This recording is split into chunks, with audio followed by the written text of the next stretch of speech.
Welcome to the English with Kirsty podcast from www.englishwithkirsty.com. Here I'll be sharing with you tips, information and other learning resources so that you can improve your business English.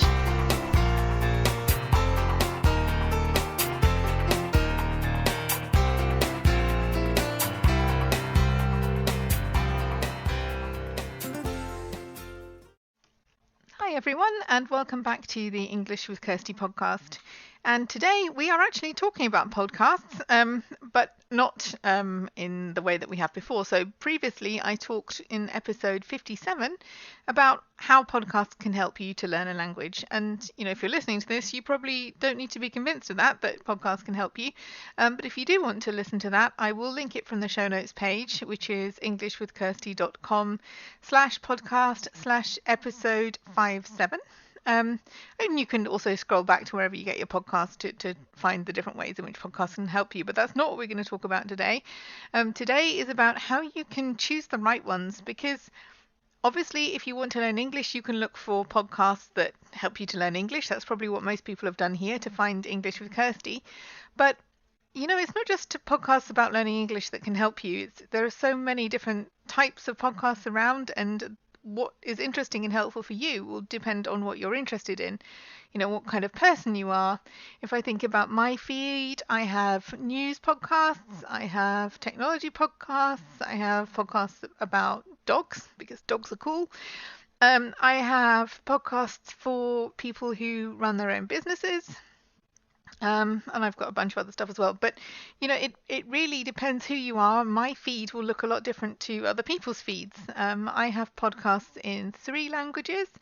English, because that's my native language. And, there are a lot of podcasts that I'm interested in English, but there are also German and Turkish ones as well. More German than Turkish because my German is a lot better than my Turkish.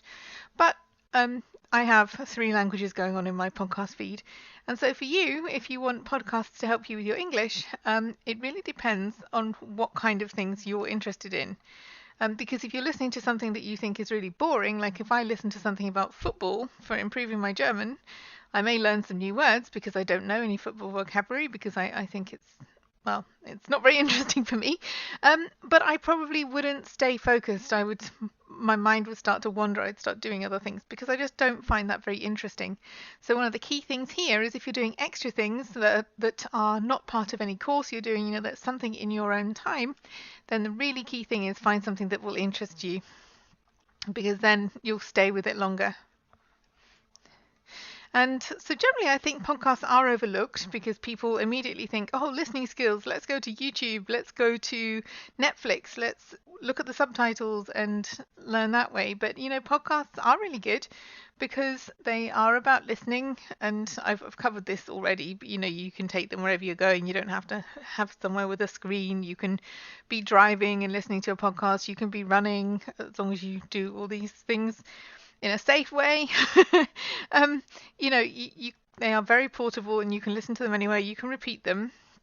And sometimes I think they get a bit overlooked when people are looking at ways to improve their listening skills. So when you're choosing your podcast, what kind of English do you want to listen to? So it's not just the topic that we're talking about. It's, okay, what kind of English?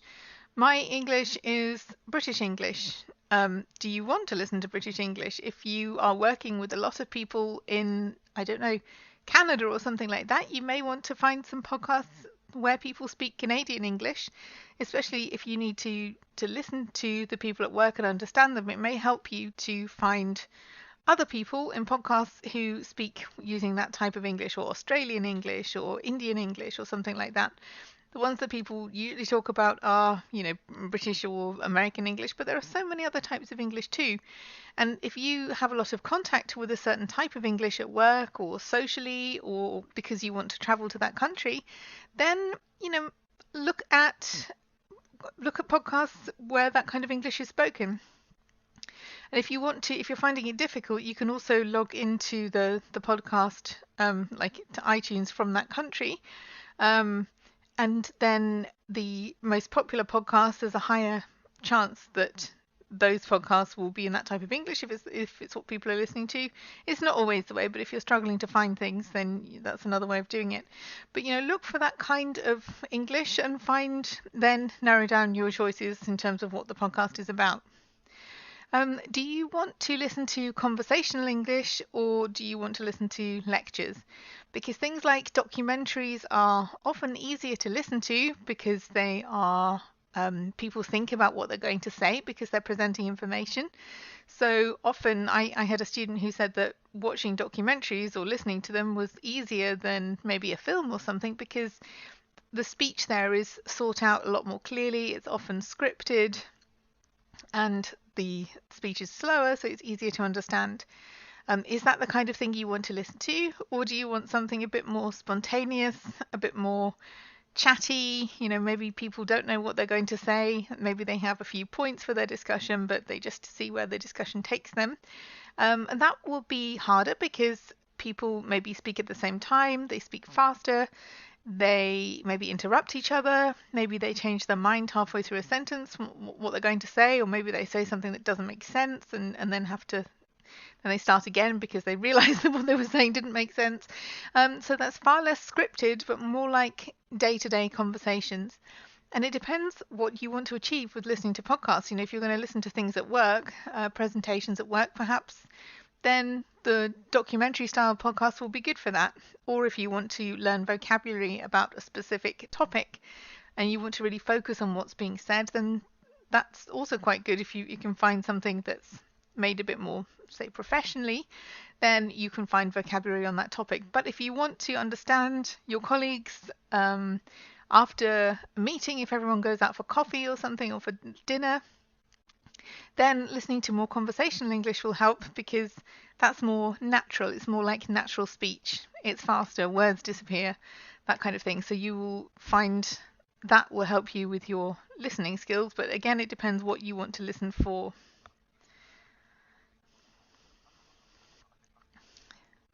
The length is important too because, okay, you can start and stop and you can carry on. You can get interrupted and go back to your place. Your podcast app will keep your place for you, but sometimes it's just too long. I have some podcasts on my feed that are 4 hours long. They're usually weekly story podcasts, but 4 hours is a lot of time to commit to something, even if you do as I do and play everything at double speed, which I'm not suggesting you do if you're just starting to learn English. But you can slow things down or speed things up, but if you find something that's 4 hours, that's going to feel really kind of a lot, quite overwhelming. So look at the time you have regularly. If you have a 15-minute walk to work, then maybe try and find something that's 15 minutes so that you can say, I listened to this whole podcast. Or you can, if you're driving to work and it takes 45 minutes, maybe find something that lasts 45 minutes so you don't have to think, oh, what am I going to listen to next? You can find things. And maybe you don't want to do it to work and from work. Maybe at the end of the day, you've had enough. You just want to put some music on. But if you can find things that feel manageable and not like 3 or 4 hours that just feel overwhelming, then that sometimes encourages you to listen to more and to stay at it. To think, okay, it's the morning, so I'm going to listen to a podcast and later on I can do something else. And think about how much time you have available as well, because I am really bad at this. I subscribe to far more than I can listen to, than any human being with 24 hours in the day can listen to, because I think, oh, that looks interesting, that looks interesting. And at the end of the day, I don't have time to listen to everything I want to listen to. So I sometimes have a bit of a clear out and delete some of my subscriptions on my feed.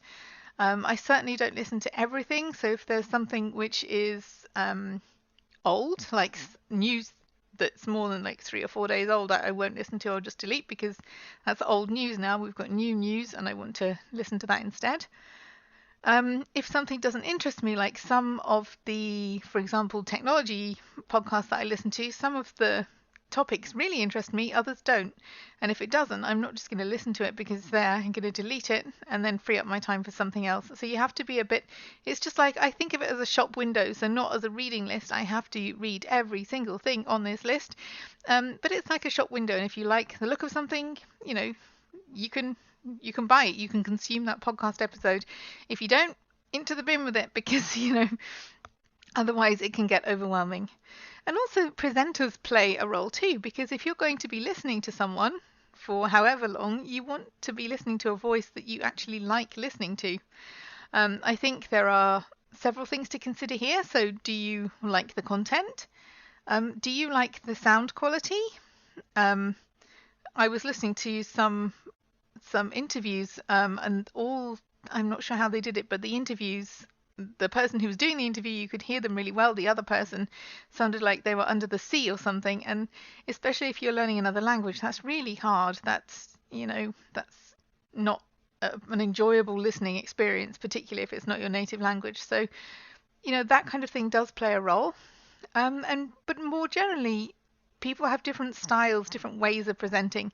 And if somebody annoys you, like I can think of some people, not so much with podcasts, but like on YouTube, and I just think, oh, that's fine, but I can't listen to this person because it grates. I just don't like it. So, and that's not because they're a bad person or there's anything wrong. It's just I can't listen to them.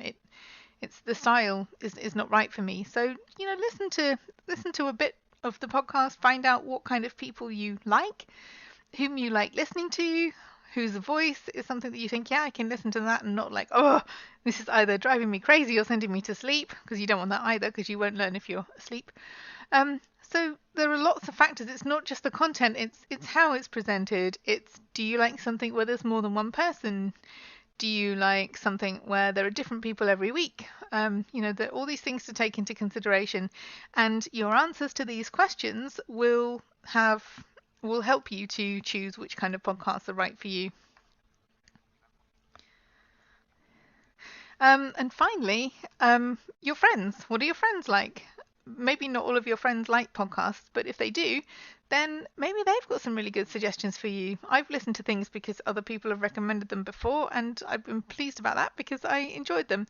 So, ask around and see what your friends like. And if you want to come in the Facebook group, I have a Facebook group for English with Kirsty. You do need to answer the questions in the group, because I want to know that you're a real person and not a bot or, a spammer or something like that. So you do need to answer the questions if you try to join the group, but you can do that by going to the show notes page. I'll add the link there. So englishwithkirsty.com/podcast/episode 147. You can certainly do that and ask in there what other people like. Maybe tell people what kind of things you like and see if they have any suggestions for you based on those interests or subjects. So that's one way. Or maybe your own friends have ideas too. So, ask around and see if they have any recommendations for you. But also just try some out. I mean, it doesn't matter if you subscribe to, I don't know, 10 or something, and you only have time to listen to 3. Until you know which 3 you like out of the 10, subscribe to the 10 and then delete things, or listen to 10 or 15 minutes of each and then see which ones you like. Do remember to then unsubscribe from the ones you don't want to listen to, otherwise your feed will get really full, a bit like mine, and it might look a bit overwhelming. But, try things out, and maybe you'll find something that you'll enjoy. So, don't be afraid to do that, because unless you try a few out, you won't know what you like. Okay, so that's just a run through of how to find podcasts that would be good for you. The other one was about what they can do for you, number 57, whereas this episode is about what kind of things to think about, and when you're making your selection for podcasts. So just before I go, I wanted to mention 2 things for anyone who's new listening. The English with Kirsty site does have its own newsletter, so if you would like to sign up for that, you can do that on the show notes page. That comes out around once a month.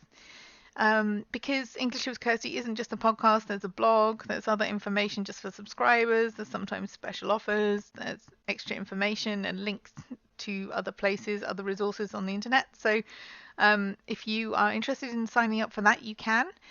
And the other thing is something that's quite new to English with Kirsty. I now have a Christmas presents option, so that you can buy English lessons for somebody as a Christmas present, because Christmas is coming up, or it doesn't have to be Christmas. It can be birthday present, it can be, I don't know, Mother's Day present, it can be whatever you want it to be. It's just the idea is that it's a present for somebody. So mainly when I tell people about my lessons, it's because people want lessons for themselves.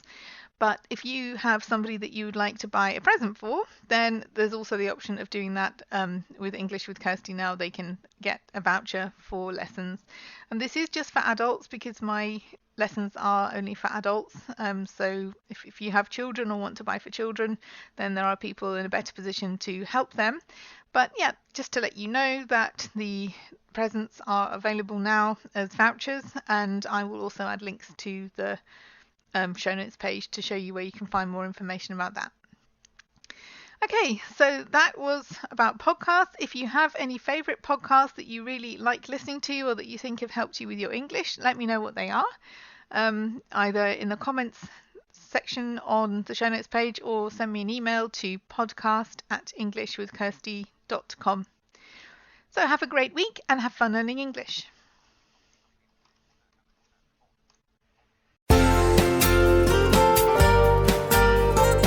I hope you enjoyed this episode of the English with Kirsty podcast. If you have any questions or comments, my email address is kirsty@englishwithkirsty.com, or you can go to www.englishwithkirsty.com/podcast, where you'll find information about the individual episodes.